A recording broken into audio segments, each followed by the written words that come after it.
ఎజోస్పెర్మియా లేదా zero sperm count అనేది మగవాళ్ళ సైడ్ నుంచి ఈ స్పెర్మ్ కౌంట్లో ప్రాబ్లం ఉండి పిల్లలు లేకపోవటానికి ఒక ముఖ్యమైన కారణము.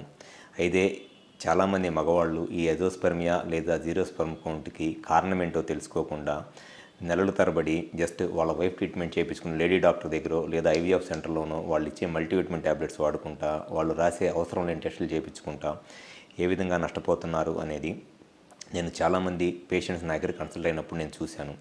సో ముందుగా ఎప్పుడైనా సరే ఈ ఎజోస్పెర్మియా లేదా జీరో స్పెర్మ్ కౌంట్ ఉన్నప్పుడు దానికి ట్రీట్మెంట్ చేయించుకోవటం కాదు ముఖ్యము, కారణం తెలుసుకోవటం ముఖ్యం. మీరు కారణం తెలుసుకోకుండా ఎజోస్పెర్మియాకి జీరో స్పెర్మ్ కౌంట్కి ఏ ట్రీట్మెంట్ తీసుకున్నా పైసా ఉపయోగం లేదు, కేవలం డబ్బులు వేస్ట్, టైం వేస్ట్ మాత్రమే.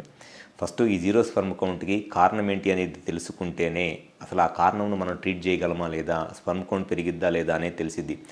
ఈ విషయం తెలుసుకోకుండా ఈ మగవాళ్ళందరూ కూడా వాళ్ళ వైఫ్ ట్రీట్మెంట్ చేయించుకునే లేడీ డాక్టర్ దగ్గర ఐవీఎఫ్ సెంటర్లో ట్రీట్మెంట్ చేయించుకుంటా నెలల తరబడి వాళ్ళు ఇచ్చే మల్టీవిటమిన్ ట్యాబ్లెట్స్ వాడుకుంటా అవసరం లేని క్రోమోజోమ్ టెస్టులు అంటే why chromosome micro deletions, karyotyping లాంటి పనికిమాల టెస్టులన్నీ చేయించుకుంటా లక్షలు టైం అండ్ మనీని వేస్ట్ చేసుకుంటున్నారు.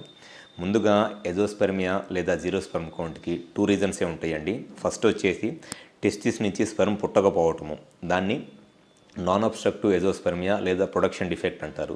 సెకండ్ వచ్చేసి టెస్టిస్ నుంచి స్పెర్మ్ పుడుతున్నా బయటకు వచ్చే దారిలో బ్లాక్ ఉండటము, దీన్ని అబ్స్ట్రక్టివ్ ఎజోస్పెర్మియా అంటారు. ఈ 2 రీజన్సే ఉంటాయి. either టెస్టిస్ నుంచి స్పెర్మ్ పుట్టకపోవటము లేదా బయటకు వచ్చే దారిలో బ్లాక్ ఉండటము.